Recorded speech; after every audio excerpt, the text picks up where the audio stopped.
DK on the track, boy.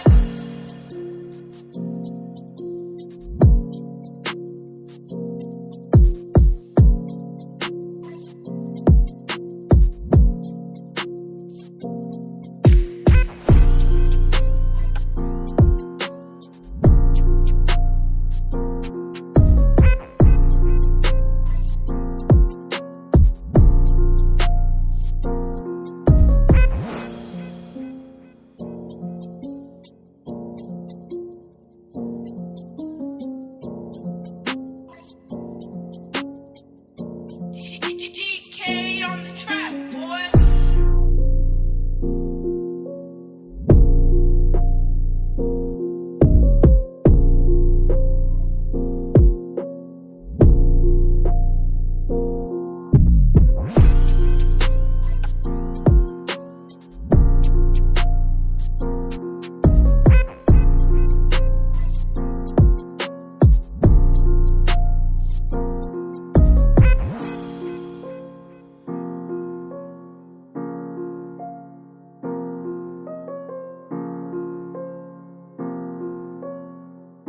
DK on the track, boy.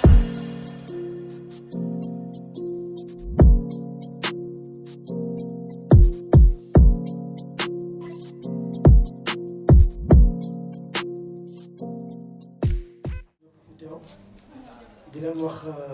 man la Cheikh Ahmadou Bamba moo gën ma xam si Bamsa Rossa di leen souhaiter yéen ñëpp ngeen dal ak jàmm ngeen yegg si ak jàmm fii si MC yu Rosso et aussi feetandoo festival 2S ci Rosso 19 ans di wax artistes yi jógee yi fu ne si Sénégal ak ci àdduna bi mën naa ko wax ñu ngi leen di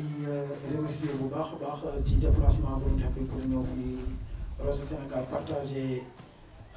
seen expérience wala seen xam-xam ak waa Rosso Sénégal ñu ngi leen di si remercier bu baax a baax quoi. di wax aussi Maman Faye ñu ngi koy wax dalal ak jàmm et tamit di la wax dalal ci Rosso Sénégal parce que c'est la première fois mu ñëw Rosso. et aussi ñoo ngi ñaan mu nekk ay yoon te xam naa ni sax dina ko def ndax Rosso Sénégal ku ñam ceeb bi dootoo ko bàyyi da ngay ñëwaat di leen wax rek bon festival 2S ci Rosso mi ngi am na 19 ans et tamit di wax équipe 2S ci Rosso bi chapeau maa ngi leen di remercier bu baax di leen encourager waat bu baax a baax liggéey bi c'est pas facile mais ñi ngi téye ñi ngi jàpp boole ci xol bu yaatu rien que pour affaire bi mën a am réussite totale quoi. di remercier aussi partenaires yi muy partenaires yi nekk ci affaire su festival bi di remercier aussi la ville de Rosso su mu nee ville de Rosso commune de Rosso Sénégal laay wax ñu ngi leen di remercier si ñu accepté ñu defee festival bi ci dëkk bi parce que tamit dëkk bu nekk dafa am borom te borom dëkk bi il fallait que booy di yëngal dara il fallait que nga tàggu ko administrativement di leen wax rek. maa ngi leen di ñaanal festival bi ñu commencé ko si jàmm jeexal ko si jàmm ak salaam et aussi xawoon naa fàtte DJ yu fi ñëw yi parce que am na ay DJ yu jógee Louga muy DJ Khali ak Damplex bu jógee Dakar ak DJ Zila ñu fekk si DJ Laxlas Road ak DJ Tos laa ko mën a wax et aussi di leen remercier bu baax a baax parce que soxla nañu loolu bu baax parce que Rosso aussi soxla na ay DJ yu bare bu ko defee dañu tumranke ci wàllu branche yi nekk ci culture urbaine bëgg nañu lépp lu nekk ci culture urbaine moo am fii si Rosso Sénégal te doomu Rosso Sénégal yi di ko exercer. di remercier aussi Gisoo moom mi ñëw ak soxna si sax sama jarbaat damay fàttali tur bi ñëpp Rafina ñëw leen fi def graffiti bu nice ci terrain basket bi ñoom it ñu ngi leen di remercier bu baax a baax Gisoo moom ci 2S ci Rosso la bokk parce que yàgg na di ñëw. et aussi di leen ñaan rek artistes yi aussi di leen wax soyez bienvenus ñi fi mës a ñëw ak ñu doogaam ñëw tey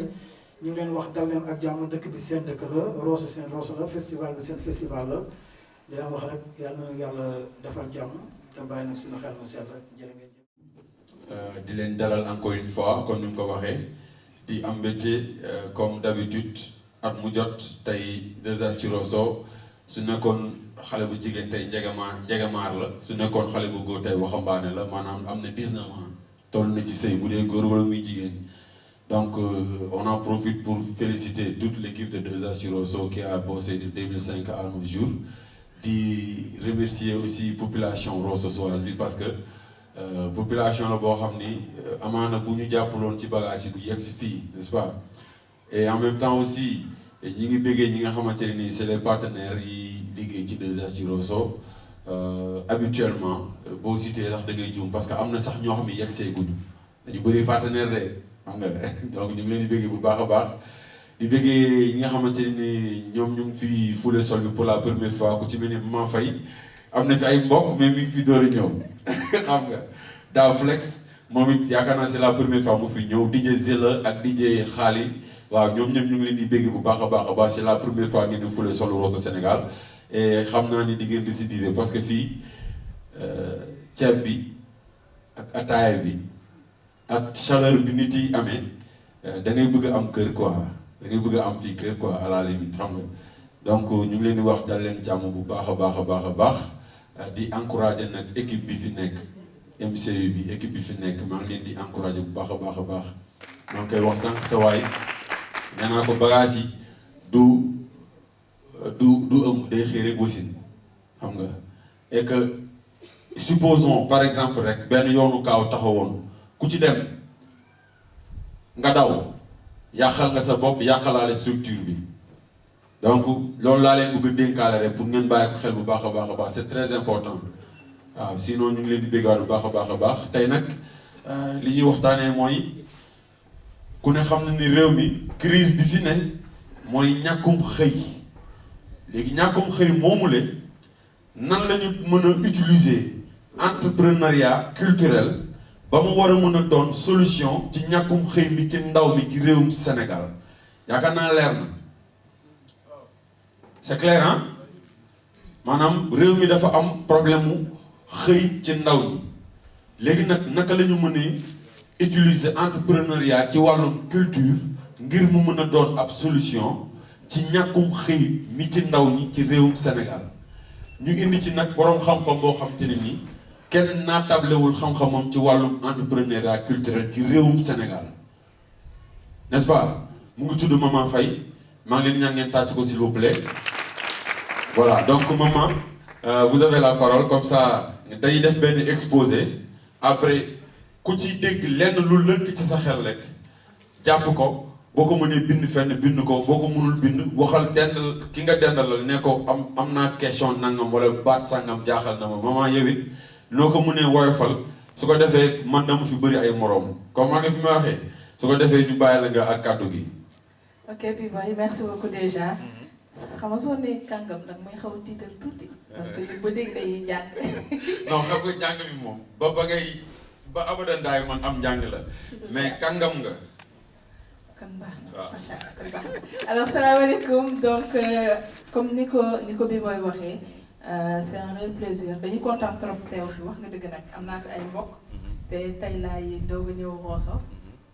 mais c'est parce que aussi suñu famille macha allah dañoo nekk fépp donc pour nga fekki fépp day compliqué mais au moins à chaque fois aussi bu ñu fi ñëwee dañuy kontaan c'est-à-dire que famille bi li ñuy bëri li ñuy nekk fépp foo si dem rek macha allah da ngay sentir que ni fii nii day mel ni yaa ngi fa ñëw chaque jour donc loolu damay tenir à mu nekk benn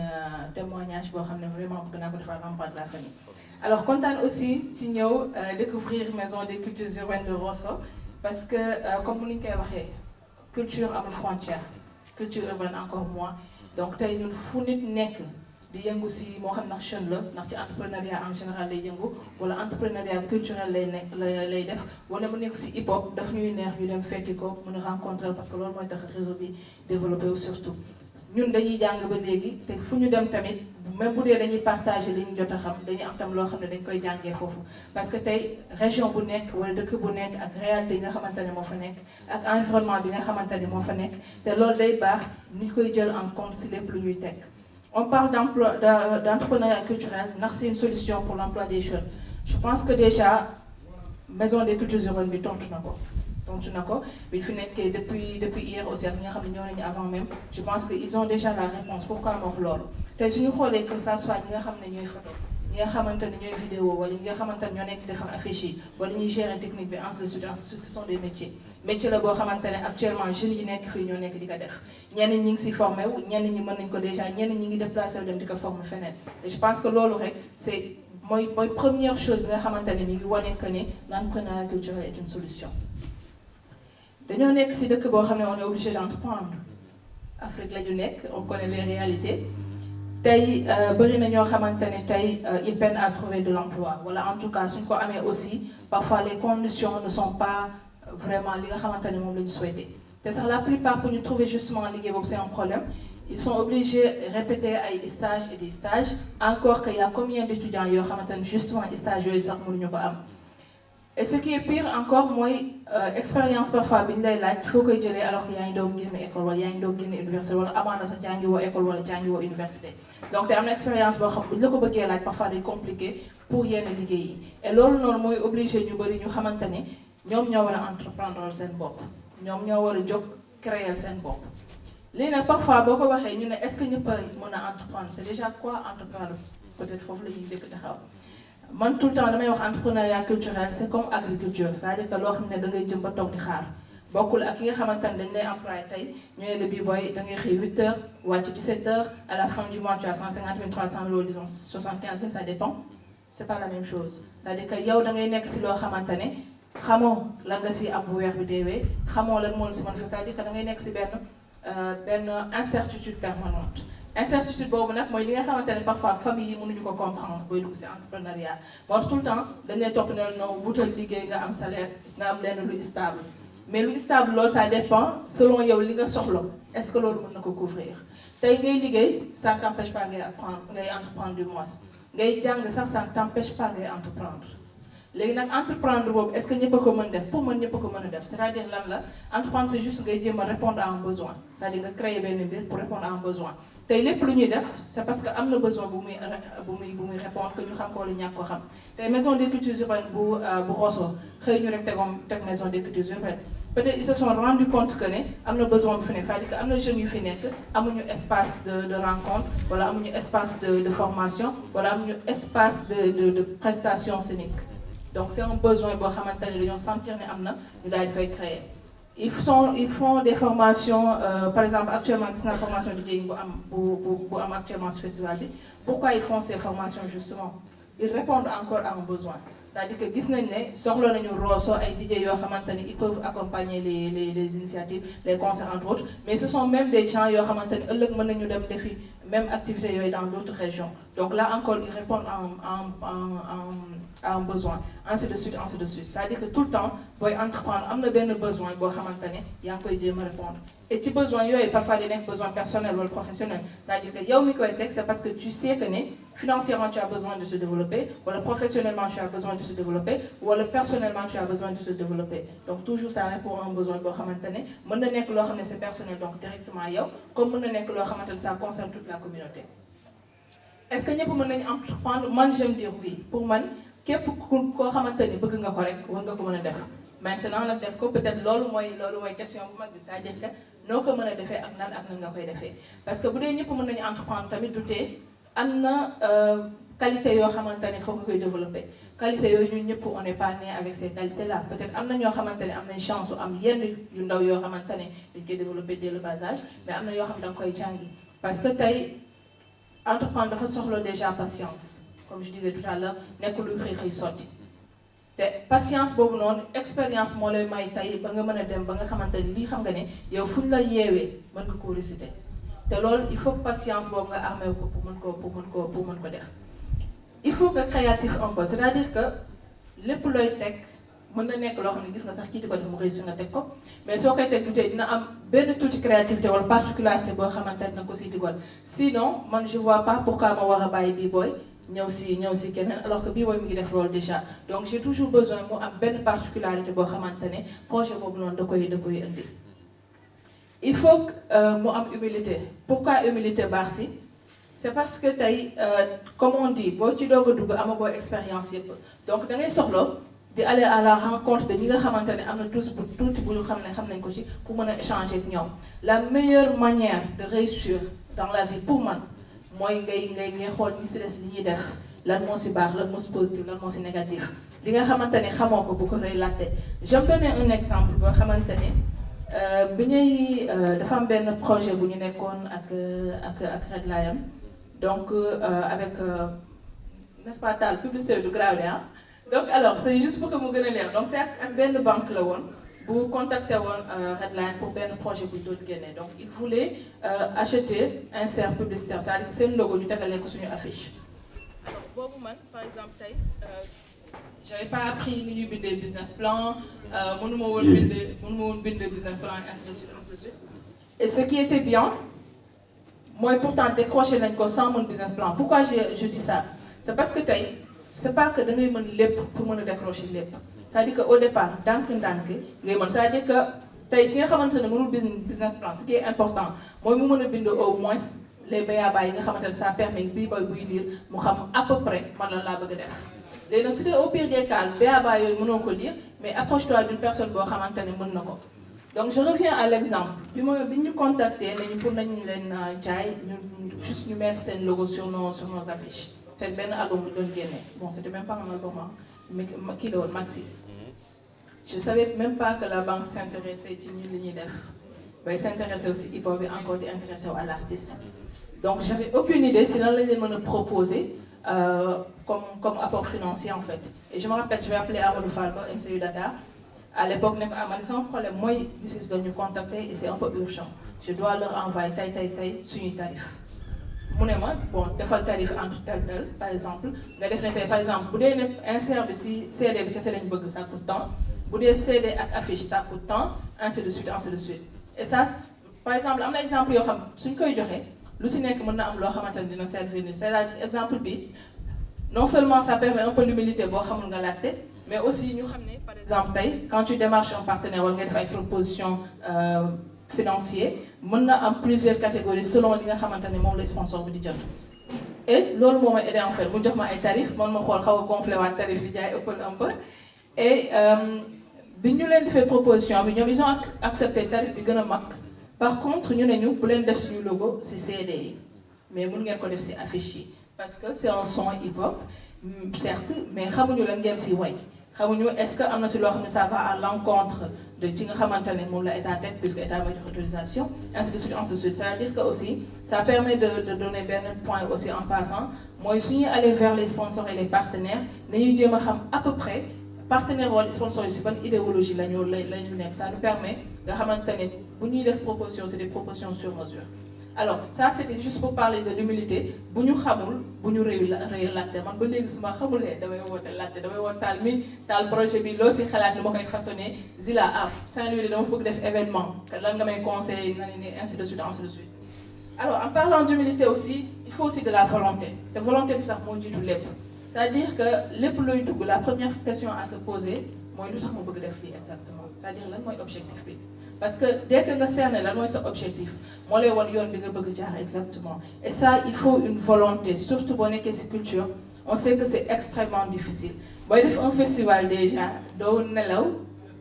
doo sax talal lekk en fait parce que tout le temps yaa ngi am incertitude bi am tout le temps yaa ngi am inquiétude bi am et ça c'est des choses parfois yoo xam ne mënoo ko partager ak le grand public par exemple public bi ñëw moom li mu xam mooy programme woon na tel artiste ñëwul wala ñëw na micro bi jékki-jékki na fay ainsi de suite c'est-à-dire que comment tu t'es démerdé excusez-moi du terme pour teg lii moom intéressé ko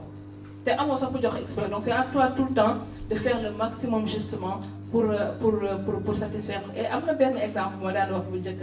Bon, c'est vrai que ça de plus en plus léegi ça ko pratiquement je disais que tey même le public parfois ñu yàqal seen artiste duñ ko yëg c'est-à-dire que tey artiste bi il a été programmé wala ainsi de suite xamoo qu'est-ce qui s'est passé entre artiste bi ak les promoteurs wala est-ce qu'il y a eu changement ainsi de suite mais ngeen ñëw xam nga zumbale après nekk sur le Instagram ainsi de suite sans savoir ce qui se passe derrière et c'est pour ça que foofu la communication peut-être amee solo ci lépp lu ñuy def qu'on puisse communiquer bépp changement bi am aussi ñu xam nan lañ koy expliquer mais ça c'est juste en passant. alors en dehors de la volonté aussi créativité bi on en a parlé volonté on en a parlé l'humilité aussi. alors il y a beaucoup d'autres qualités yoo xamante ne on est obligé de le développer déjà il faut nga sopp parce que da nga nekk ci milieu boo xamante ne au départ xamagoo lépp comme je dis il faut se construire un réseau c'est-à-dire que tey man su ma nee damay bon on est dans l'entrepreneuriat culturel donc tey su ma nee damay génne album par exemple je sors un album pour mon artiste mais man sama réseau par exemple j'habite à Dakar sama réseau yam Dakar c'est-à-dire en termes de valorisation de l'album day des parce que Dakar laa nekk sama réseau Dakar nekk donc l'album risque d'être juste un album de Dakar mais tey su dee ne je me suis construit un réseau c'est-à-dire que tey Rosso xam naa fa Tall Saint-Louis xam naa fa Zila par exemple Kolda xam naa fa Aliou Ndiaye ainsi de suite c'est-à-dire que man facilement naa xam comment faire pour promouvoir cet album-là à travers le Sénégal réseau boobu nag waxul yem après Sénégal c'est-à-dire que au départ peut-être Dakar ngay yem plus ngay avancer nga xam ñeneen ñi nekk dans les régions après il faut que tu essayes de développer ce réseau ba mu yegg si Afrique ainsi de suite c'est-à-dire que ñun moom malheureusement au Sénégal dañuy bëgg premier réseau bi ñuy créé na nekk à l'international carrément c'est-à-dire dans les pays européens ainsi de suite on oublie que Afrique marché bu ñu war a exploiter la mais aussi Sénégal les différentes régions aussi ce sont des régions à exploiter et loolu aussi parfois day indi faille que ça soit aussi bien sur nos albums que sur nos projets parce que tey même quand tu fais un festival par exemple c'est pas intéressant que tout le temps par exemple le festival se passe à Rosso ñëpp ñi ci participer di nekk à Rosso c'est-à-dire que le réseau nekkul di ubbeeku alors que ces jeunes-là peut-être xam nañ déjà tout ce qui se passe à Rosso ce qui est intéressant mooy tey nga indi ñeneen Rosso demain aussi keneen kuy def beneen région aussi mën na déplacer waa Rosso leen ainsi de suite. Alors avantage mais l'entrepreneuriat nag bëri na ay incertitude mais quand même am na un peu ay avantage yooyu déjà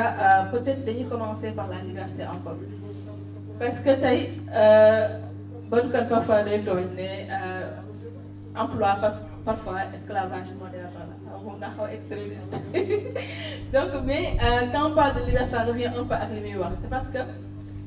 tey dañ lay tënk c'est-à-dire que tey ki nga xamante ne dafay liggéey pour me déplacer et c'est le cas de beaucoup de managers yoo xamante ne à un moment donné am nañu emploi yoo xam ne nekkul ci culture bi la plupart d'entre ñoom dañuy dem ba am ay problèmes pour se déplacer avec leurs artistes dañuy am ay problèmes pour aller superviser ce qui se fait dans d'autres zones parce que dañuy am ay emploi du temps yoo xam ne day strict c'est-à-dire que chaque jour man dama war a nekk fii nii de telle heure à telle heure alors que dafa nekk loo xamante ne c'est entrepreneuriat culturel amu ci en fait c'est-à-dire que yow tu es ton propre chef yaay xool nan ngay programmer say ji donc liberté boobu da nga koy am alors le goût du challenge tey ñun saa yu ñu xëyee dañuy xool mooy nan la ñuy def ba innover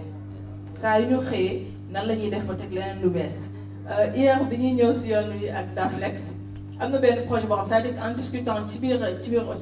durant le trajet la ñu waxtaan si benn affaire bay am benn idée man ko idée bi de su ma yegg Dakar di ko concrétiser avant may yegg Dakar tey woote naa Dakar pour xool à peu près comment démarcher projet boobu c'est-à-dire que tout le temps da ngay loo teg rek da nga koy xeeb da ngay bëgg tegaat benn challenge bes donc da ngay am goût challenge boobu et c'est ça qui fait avancer la chose tey culture urbaine li nekk force am mooy justement cette créativité ak ce challenge yi nga xamante ne les gars dañ koy lancer seen bopp chaque fois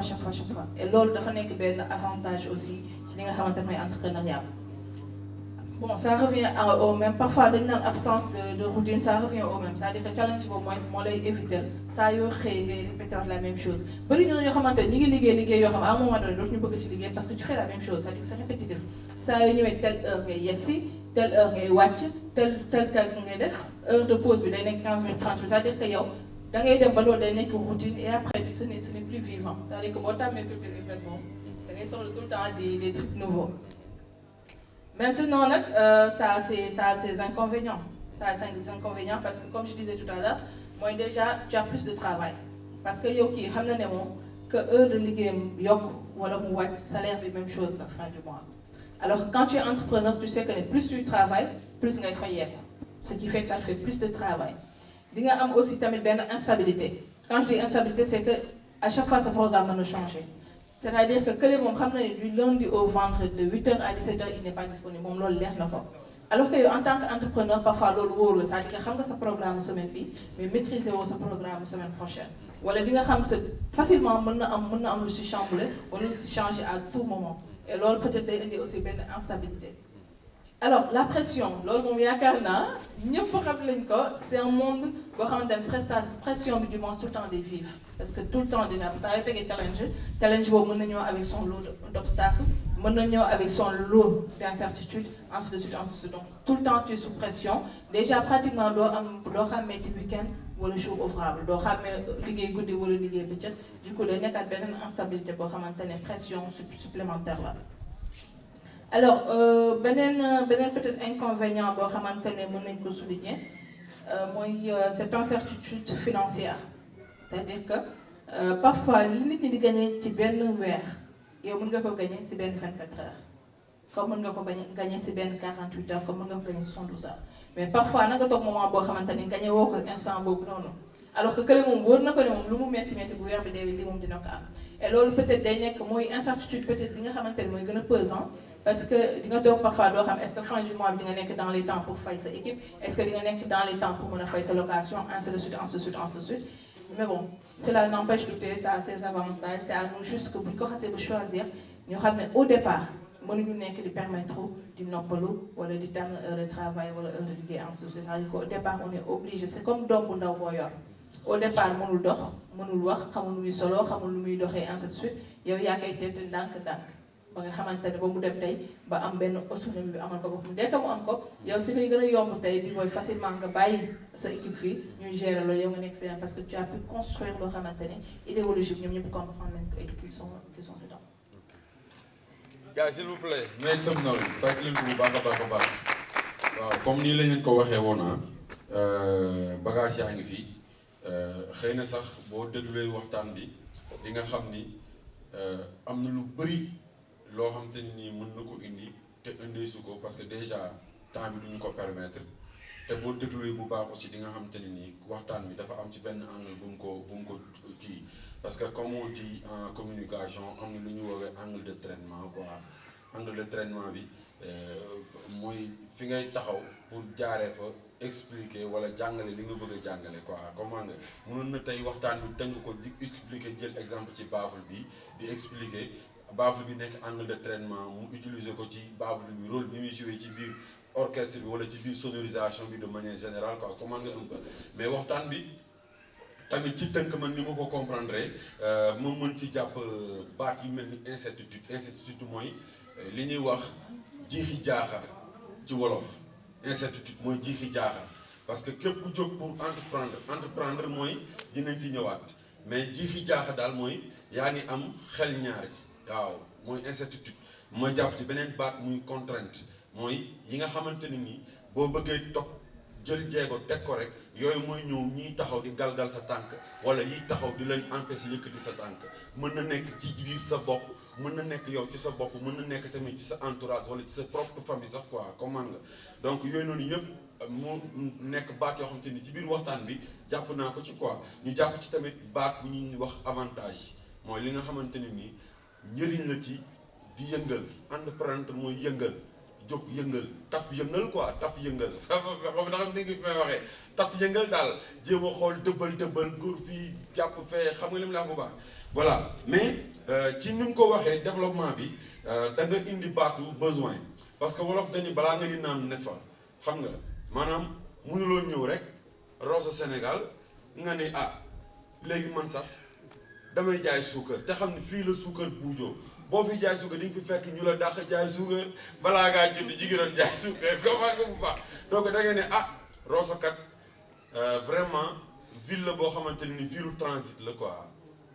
am nañu fi dëkk ñi nga xamante ni fii seen cosaan la mais nag ville transit la dafay am ay kii donc est-ce que man du ma fi jéem a tabax sax benn genre bâtiment boo xam ni ay chambre de passe laa fay def benn exemple rek la mais nga ni mën ni xaaral ma créer fi benn chambre de passe wala booy si town bi fii di ñii ña ngay démb bi ñuy ñëw tey ci fajar gi bi ñu yegsee benn charretier moo ñu indi mën a gars yi waa ji ni ñu abordé rek saret benn 100 francs benn nit 100 francs la yaakaar naa mais taw laa ko jox laajal gars yi te ñun 4 personnes rek la ñu mais taw laa ko jox parce que non seulement ni ñu abordé mooy ci créativité bi ngay wax ak humilité ba xam comment nga un peu yooyu noonu yëpp ci xeetu taf yëngal la mais ci taf yëngal bi tamit dañu ne besoin mooy fii am na nangam bu fi manqué loolu ça mérite une réflexion benn dëkk bi kat wala place bi kat wala milieu bi muy dund kat manqué na nangam wala sangam xaaral ma jéem a nag créer dara boobu nag mooy yaa ngi jóg ci entreprendre mais entreprendre boobu noonu maman comme ni nga ko expliqué ma ni ma ko déggee mooy c'est pas comme ni ñuy def Ndakaaru si ñun suñu koñ léegi ñëpp fépp ay poulailler la man sama kër sax am na poulailler ci kaw mais defuma ci ginaar ay lapin laa fa def parce que lapin pour ma koy coob quoi parce que géejuwaay indaale woon si lapin ah taxawal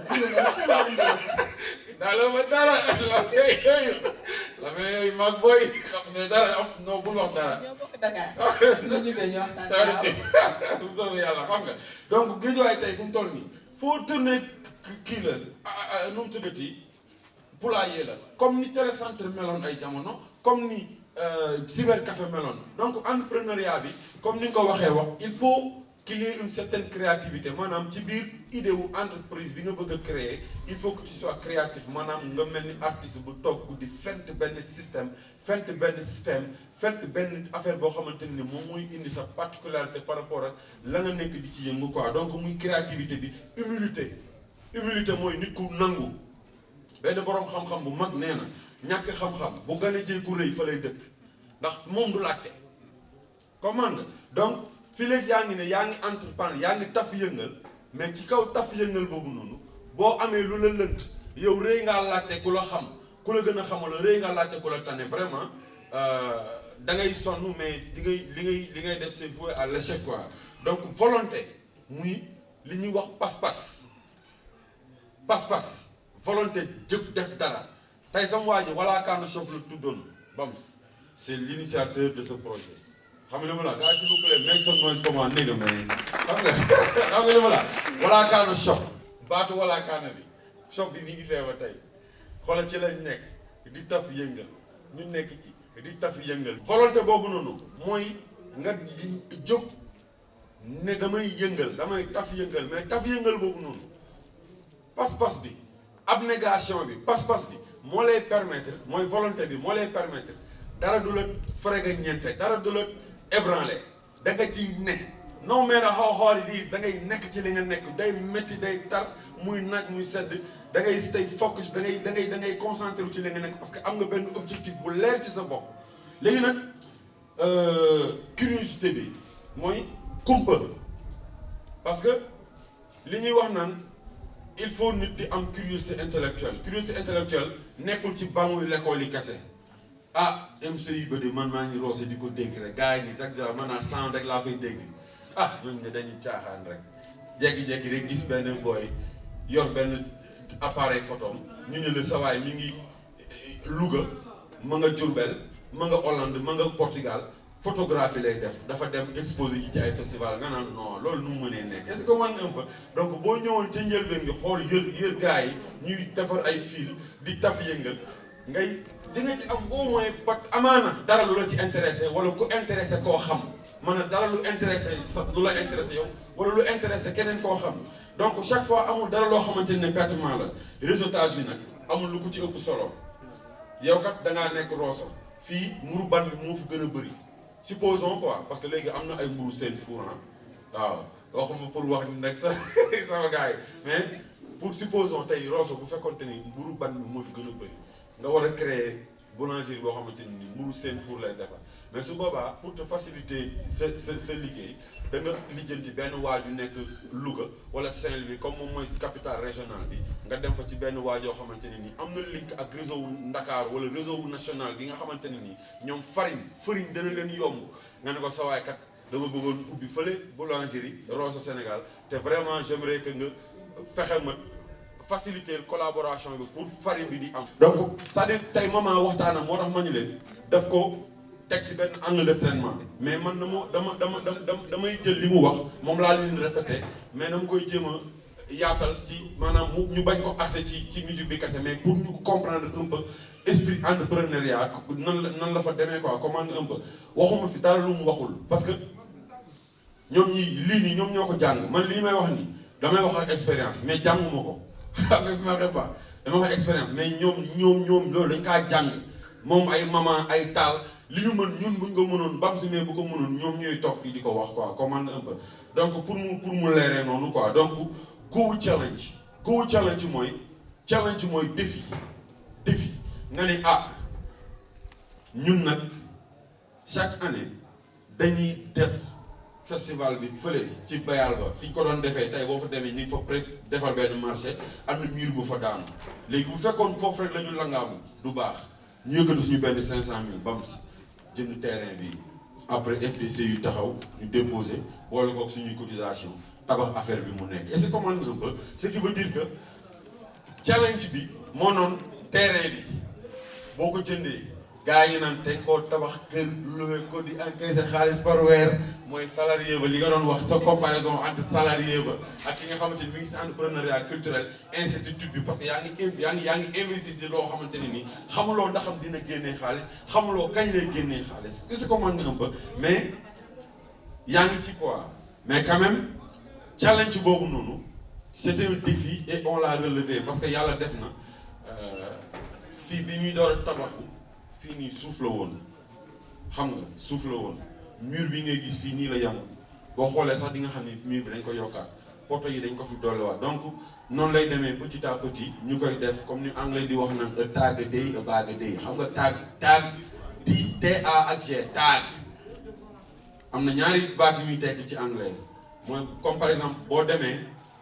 graffiti dañuy am bon loolu nag benn leçon culture hip hop maanaam leçon sax mel ni borom xam-xam benn affaire la rek ci culture hip hop lu mu mun a profiter génne wala ko quoi tag gars yi dañuy wax ni dañuy tage miir bi tage du tage comme gisoo li muy def loolu graffiti la mais bu defee graffiti ba pare turam ba muy signé loolu mooy tag loolu mooy tag mooy yére bi lii ngay gis nii édition bii nii lii mooy tag mais nag dafa am beneen baat boo xam ne nii tag la c'est le même orthographe T-A-G-T-A-G mooy tekki dërëm pas dërëm 5 francs parce que dërëm ne signifie pas 5 francs en wolof parce que dërëm ci wolof mooy ne saa yi mën na yoruma dërëm boobu noonu dafa am sens figuré quoi xaw ma na xam dégg ngeen fi may waxee dërëm boobu nag mooy tekki tag ci anglais léegi nag ñoom dañuy ne a tag a day a bag a day maanaam bu fekkee bis bu jot nga ut sa dërëm teg dugal ci benn ci sac bis di nga ci am sac maanaam dërëm sac bi chaque jour boo ñuy dugal dërëm bis di nga ci am sac moo na la a tag a day a bag a day maanaam we started like fii terrain vide la woon ñun fee lañ ko daan tegee ak croix rouge ba ak ci cité ñax léegi feetee bu fekkoon foofu rek lañ ko yaakaar amaana danañ jommi quoi comment un peu donc loolu lépp ci goût challenge bi Maman Faye doon wax sànq ci loolu lay revenir quoi mooy da nga entreprendre da nga jóg di taf yëngal di góorgóorlu di dëbbal mais nag nekkul ne chaque fois li ñuy wax naan never settle for less quoi mooy il faut jamais se contenter du moindre maanaam li gën a tuuti nga contenté wu ci loolu never ever américains yi dañuy bañ loolu quoi entrepreneur yu mag yi dañuy bañ loolu à chaque fois boo demee ba jamono dox tuuti rek da ngay ne sa waay nag war naa mën a franchir étape A dem ci étape B su ko defee noonu la affaire yi di demee yaakaar naa xaw naa guddal tuuti mais c'était juste pour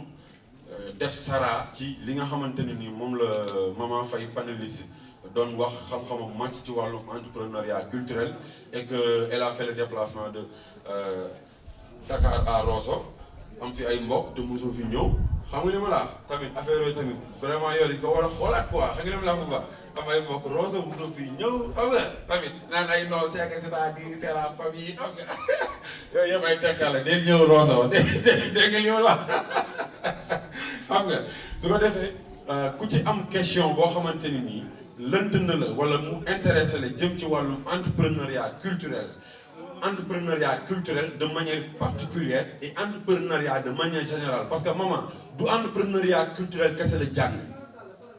jànguñu maanaam ñoom jànguñu entrepreneuriat de manière générale loolu la ñu jàng tey thème bi nag mooy entrepreneuriat culturel donc képp ku fi nekkoon sax am projet jaay beñe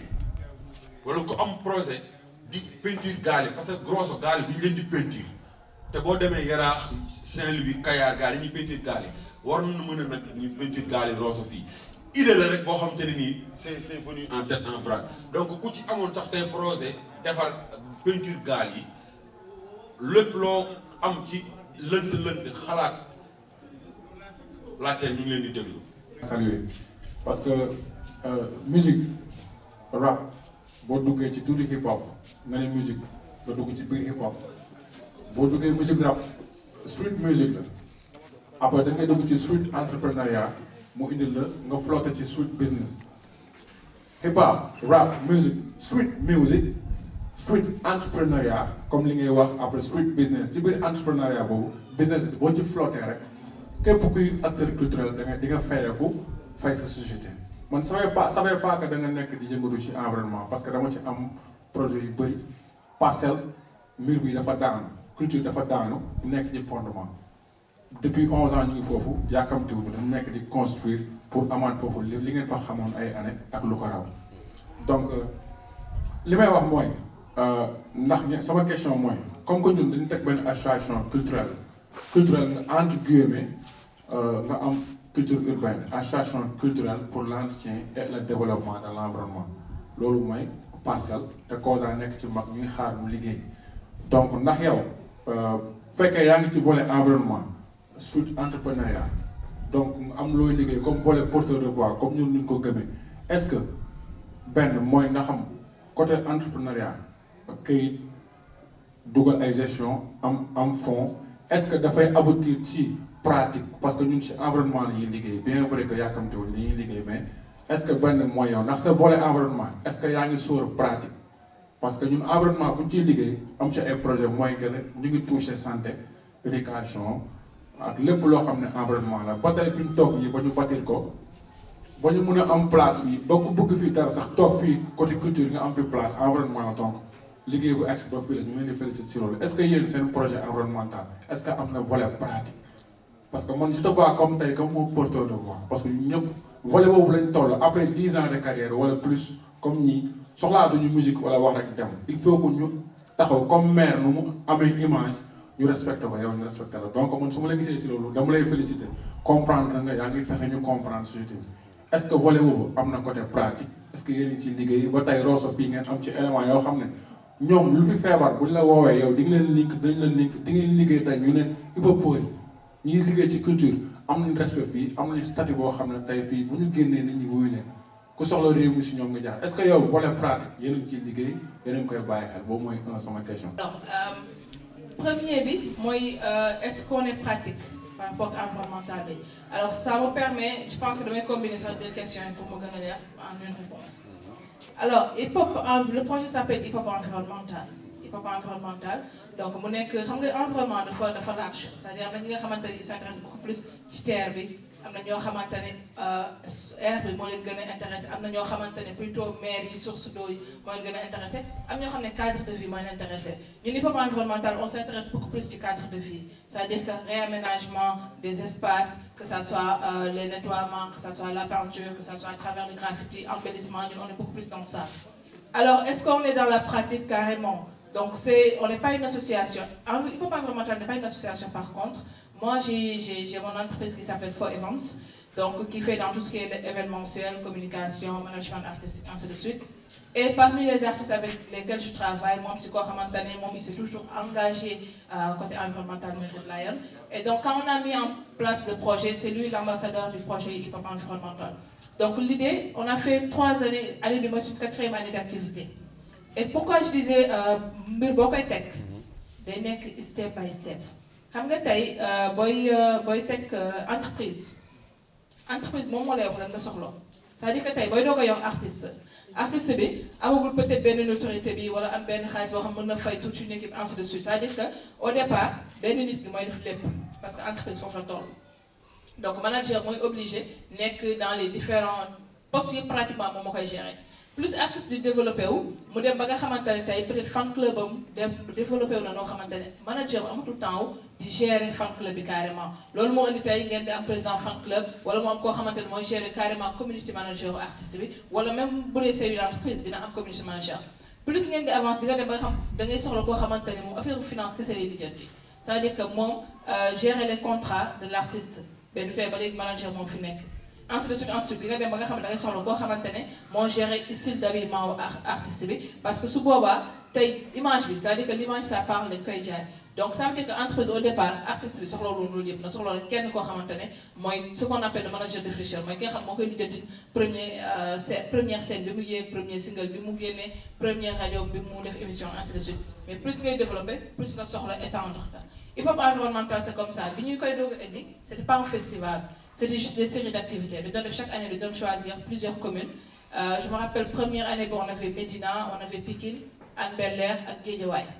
Et le projet, ça consistait à ce que fu nekk bu ñu fay dem Redline doon def benn son avec les artistes hip-hop qui sont dans cette commune-là. Donc dañuy def son bi avant. léegi su ñu ñëwee pendant le week-end dañuy def ay nettoiements et cetera ainsi de suite fekk avant boobu dañuy def quand même un travail de terrain, c'est-à-dire ñëw rencontrer les ASC, les associations de développement, ceux qui sont dans l'environnement ainsi de suite, qui sont dans cette commune-là. su ñu defee travail de terrain boobu avant su ñu ñëwee après c'est des set setal qu'on fait, c'est les nettoiements qu'on fait, on choisit les espaces yoo xamante ne dañ koy peinturaat def fa graffiti ainsi de suite ainsi de suite. Après ñu tëjee ko benn concert ak parfois aussi des panels publics. Donc bi ko defee première année. Def ko deuxième année, troisième année bi on s'est dit bon là quand même on a acquérir nañ benn expérience boo xam ne et que projet bi màgg na noo xam ne et que ñu koy sollicité ba nga xam ne on a décidé d'en faire un festival international. Donc l'année dernière moo nekkoon première édition festival bi et on avait la Guinée et la Gambie comme pays invité d'honneur. Cette année on a reconduit les mêmes pays mais en rajoutant Congo comme pays invité d'honneur. C'est comme ce que j'expliquais tout à l'heure avec le fait de vouloir déjà cette ouverture ici avant même l'ouverture à l'international, à l'Europe plutôt. Donc tu sais quand même on a quand même des propositions actuellement yoo xamante ne ça vient des pays européens pour des links, mais comme on dit step by step. Mais hip-hop environnemental c'est comme ça. Donc on n'hésite pas à travailler avec ñëpp ñi nga xamante ne ils s'intéressent à ce domaine-là. Il y a samedi passé on travaille avec Let's Go. Je ne sais pas si vous connaissez, c'est un groupe sur Facebook où c'est des milliers de personnes. Et l'idée c'est de vendre la destination sénégalaise. C'est-à-dire que tey man su ma ñëwee Rosso, man normalement dama war a jël ay photos fii Rosso, jël yenn espace touristique et ainsi de suite. Je le partage dans le groupe pour dire que su ngeen demee Rosso, allez visiter ces espaces-là. Tout le monde fait pareil.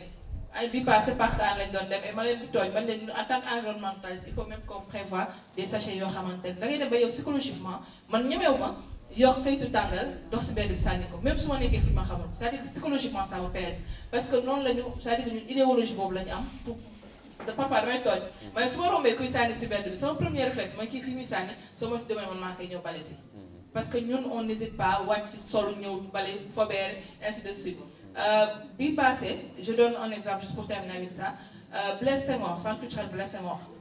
bu ngeen fa rombee am na dessin yu nekk si biti benn femme la bu yor pot de fleur nii mu mel ne rangooñ bi day sotteeku mais di arroser plante bi beneen bi benn femme la bu tàllal kooku masque ainsi de suite c'est-à-dire que c'est des trucs de sensibilisation loolu ñu ñoo ko def c'est-à-dire que bi passé quand on a dit qu'avec Corona on pouvait pas trop se déplacer dans les différentes communes on est parti voir le directeur du centre culturel Blaise Senghor en fait ñu koy tabax ñu ne ko ñun on s'engage à embellir Blaise Senghor c'est-à-dire que dañuy ñëw jour boo xamante ne dañuy ñëw bokk nettoyer Blaise Senghor et puis defar peinture def graffiti on a fait pareil si bedd bi on a fait pareil ci biir on a fait aussi mosquée bu nekk Pikine on a fait terrain bu nekk Guédiawaye bu nekk Pikine c'est-à-dire qu'on se déplace dans ces communes-là donc fépp foo xamante ne les gens nous sollicitent dañ fay dem et donc pour Parcelles mais c'est avec un grand plaisir. Donc voilà ma ñëw sur le vif mooy ñun ay baykat lañu parce que dañu dëkk ci région nord qui dit Saint-Louis dit forcément wàllu mbay te kii di baykat di aussi tamit wutkatu dërëm ah parce que boo bayee sa mboq wala sa gerte bëgg nga ko jaay pour am dërëm donc fi may waxee bay bi ci biir festival bi mooy nan ngeen mën a def yéen ba tey festival bu toll ni 19 ans di drainer monde mine de rien plus de 60 personnes daañu leen jël dugal leen oto dëkk leen ci kër seen lekk seen naan ba ci mbuusu ndox bi ñuy naan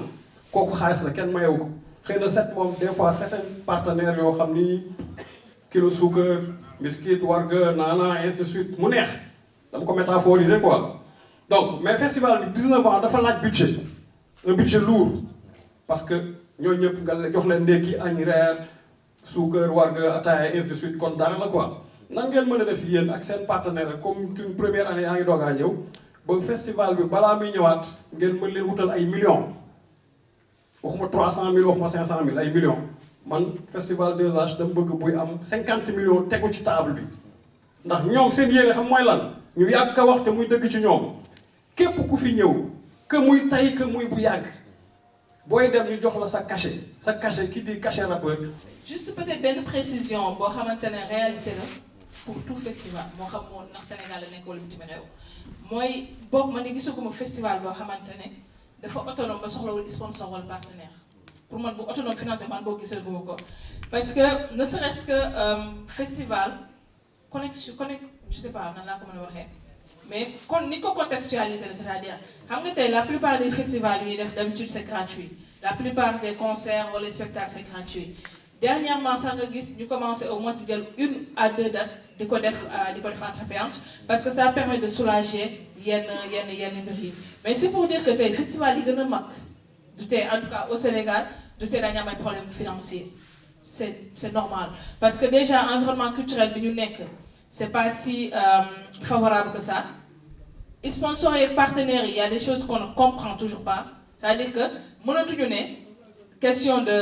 dajale nit la parce que da ngay gis des événements yoo xam des festivals yoo xam ne ça draine des milliers de personnes mais ba tey yenn sponsors yi c'est-à-dire que c'est comme si dañu am benn complexe tey bu dee benn artiste étranger mooy ñëw ils sont prêts à mettre le paquet mais tey bu nekkee événement boo xamante ni biir Sénégal artistes locaux yi la te pourtant artistes yooyu mën nañu drainer public bi mais ils sont un peu plus réticents et je pense que loolu parfois c'est à l'État de s'impliquer par rapport à côté boobu c'est-à-dire que RSE c'est pas pour rien que mu exister mooy responsabilité à société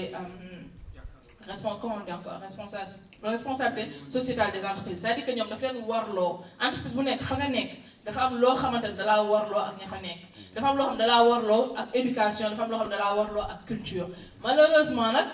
ñun suñu état ils sont un peu laxistes et c'est pareil pour les mairies man je le dis souvent c'est-à-dire que man mënuma comprendre parfois mairie qu'il y ait des événements d'ampleur ci sa commune et que tu traînes les pieds c'est-à-dire que c'est inadmissible ne serait-ce que parce que c'est la destination qu'on vend comme on dit tout le temps culture ak tourisme dëkk lay jaay tey jii suñu ñibbee Rosso la ñuy waxtaanee en fait tey ñiy déplacé wu ñëw Rosso bu ñu ñibbee Rosso la ñuy waxtaanee c'est-à-dire que sa commune la ñuy waxtaanee sa dëkk la ñuy waxtaanee ainsi de suite malheureusement la plupart du temps suñu demee ci région c'est une chose qu'on remarque et détrompez-vous c'est pareil à Dakar ah Dakar am na commune yoo xamante ne franchement laisse tomber ministère bi c'est bien ñu ngi jéem a liggéey mais après y a dafa am benn lenteur administrative bu énorme boo xamante ne c'est vraiment dommage c'est-à-dire que parfois mën nga déposer sax demande d'accompagnement wala partenariat et ça c'est normal de le demander parce qu'il y a un budget qui est là pour ça parfois soo sama du tontu la après ça événement et ça c'est des choses qui sont là donc ce qui nous appartient à nous de faire mooy quand on cible les sponsors wala partenaires ñu xam ñan la ñuy cibler ak qu'est-ce qui les intéresse xam nga tey booy def concert hip-hop soo demee di bind je sais pas man les bouillons duñu la tontu parce que public bi nga fa nekk du ñoom ñoo nekk ci wàññi di toog public boobu du ñoom ñoo dem marché bay jëndi bouillon yooyu donc ça les intéresse pas ça peut intéresser par contre téléphonie mobile yi parce qu'ils savent que tous ces jeunes là sont connectés ñoom ñëpp a yor portable ñoom ñëpp a jënd connexion ñoom ñëpp a jënd crédit maintenant reste à savoir qu'est-ce que tu leur proposes tey fu mel ne je connais pas trop l'environnement ici à Rosso mais il faudrait voir ban réseau moo fi gën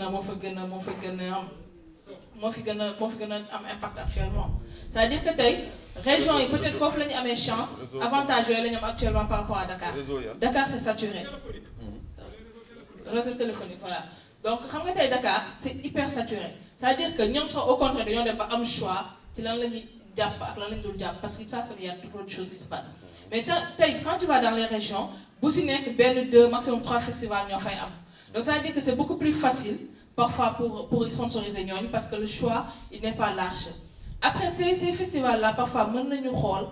nan la ñuy defee link c'est-à-dire tey ceux qui sont dans le nord ils voient ensemble ñoom tey par exemple bu ñu bëggee déplacer un artiste d'envergure par exemple tey nan la ñuy négocier benn cachet boo xam ça permet de prendre tout ce nord là wala sud-ouest ainsi de suite ce qui permet tey boo ñëwee di proposer aux sponsors au lieu de proposer ko benn date tu lui proposes plusieurs dates et plusieurs publics qui sont différents c'est-à-dire que tey bu dee ne 2000 personnes nga ko doon proposer fii facilement mën nga ko proposer benn 4000 5000 personnes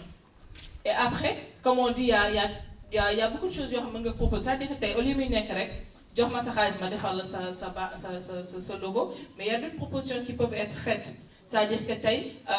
pourquoi pas mu am ay puces yoo xamante da ngeen koy maye wala est-ce que bu c'est-à-dire des concours yoo xamante ne day am ci biir festival bi yoo xamante ne c'est médiatisé ainsi de suite da nga wax tout à l'heure que Ndiack par exemple tey su amoon benn télé bu ko jël di ko fay man j'aurais plutôt dit à Ndiack tu as une caméra essaye de créer benn émission boo xamante ne ça peut être rentable tey chaîne YouTube on sait que c'est beaucoup plus facile de créer des émissions wala en tout cas des contenus yoo xamante ne ça peut être comment on dit ça encore rentabilisé wala tey pourquoi pas mu bind benn programme boo xamante ne c'est un projet touristique c'est-à-dire tey on fait découvrir mu nekk projet touristique boo xamante ne destination fii lay jaar tey da ngay xool ministre du tourisme direction du tourisme ainsi de suite nga ñëw nga ne leen man kat dama am ay série de documentaires yu mel yoo xam ne c'est pour jaay Rosso facilement di nga am sax ministère wala sponsor yoo xam ne si loolu la ñuy jëngu tourisme yoo xam ne ils peuvent être accompagnateurs en fait. Donc ça se dit que moom ak caméra am créé na propre business am au lieu sax muy xaar beneen télé di ñëw di ko jël di ko yóbbu en fait quand on parle d'entrepreneuriat. tey je vais donner un exemple par rapport ak tey hip hop environnemental ñu ngi war a préparer prochaine édition bi mais balaa ñuy yegg si prochaine édition boobu on s'était dit que ne bi passé par exemple dafa am des stands d'exposition ainsi de suite xam nga pour wane les différentes choses qui sont en train de se faire à travers la culture ci différentes structures. mujj ñu ko def parce que corona dafa amoon on se dit bii di ñëw balaa muy ñëw il faut que ñun ñu am suñu stand d'exposition mais stand boobu ñun en tant que hip hop environnemental lan lañ fay exposer c'est-à-dire daañu jox ñëpp ñu ay stand mais ñun lan la ñuy exposer mais on a créé une marque hip hop entre temps c'est-à-dire que ñun wóor nañu ne bu nit ñi di ñëw jour boobu ñun daañu am stand boobu teg fa bagage yoo xam nit ñi mën nañu koo jënd ak xaalis boobu day retourner ci structure bi. dañuy wëri ji tout le temps ay sponsors yu defar jus wala ainsi de suite on s'est dit on crée notre propre marque de jus. Alors, on a créé notre propre marque de sirop. Ouais, voilà, why not? Donc, on a créé notre propre marque de jus. Bon, ay sirop là, que ça soit marque de mango, ainsi de suite. Et ça répond aux besoins de Donwar. Pourquoi je suis intéressé aussi marque de bec mango, am na ginger, am na citron, ainsi de suite. Mais c'est parce que mango et marque de ñëpp c'est périodique, c'est-à-dire dañuy ñëw rek dem. Alors que, donc ça fait que des rares, surtout au niveau de Dakar. Nous avons fait un sirop concentré. Ce qui fait que nous avons fait autant de mango dial, diana, qu'un autre coup, nous avons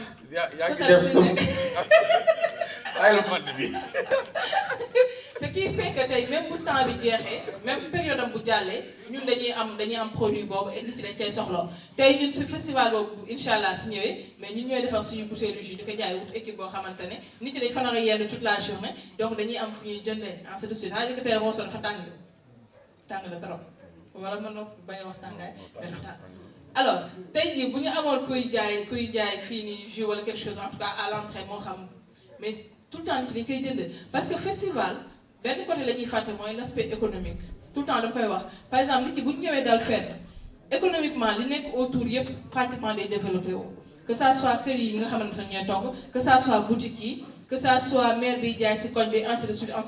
parce que ñooñu ñëw ñëpp tout le temps dañuy jënd et loolu économiquement dafa am lu muy kii léegi nag maintenant c'est au festival de foire aspect économique boobu nan la ñuy def ba pas récupérer à 100% ndax daañu bàyyi benn marge de population mais au moins à 80-70% ñu mën ko récupérer. Ok général Xeuss moo posé question bi mais ñun la ko posé mooy bu ñuy. excuse-moi juste benn point boo fàtte. Moi, par rapport à la recherche des sponsors et partenaires, c'est ma spécialité de projet. De projet, de business plan. Donc, pour me de toute façon, mais bon, on va y travailler ensemble. Là, c'est ce comme solution. Parce que, madame, demande de minifi. Comme nous l'avons dit, à Dakar, ils ont l'embarras de choix. Mais si vous n'avez pas fille, vous avez une fille. Mobile comme pro mobile moom moo gën a fort wala Orange wala Free wala Expresso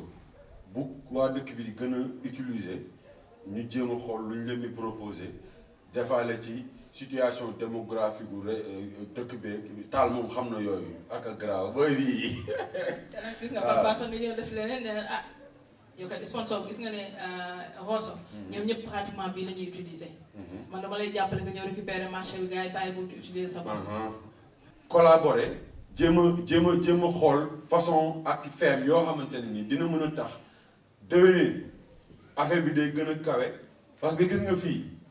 dafa war a kaw dafa war a jóg am na yeneen affaire mais xam nga lack of money quoi xam nga benn instant on gère avec taaba bi taf yëngal comment nga fi waxee ñu ngi ci esprit entrepreneuriat bi quoi taf yëngal taaba. Wow, vous avez une question? Juste remercier à toi, Maison des Cultures Urbaines Rosso, parce que franchement, accueil du monde, machallah. Tiens, Rosso, vous avez le droit. Maintenant, nous allons nous exhiber. Donc, merci beaucoup. Nous les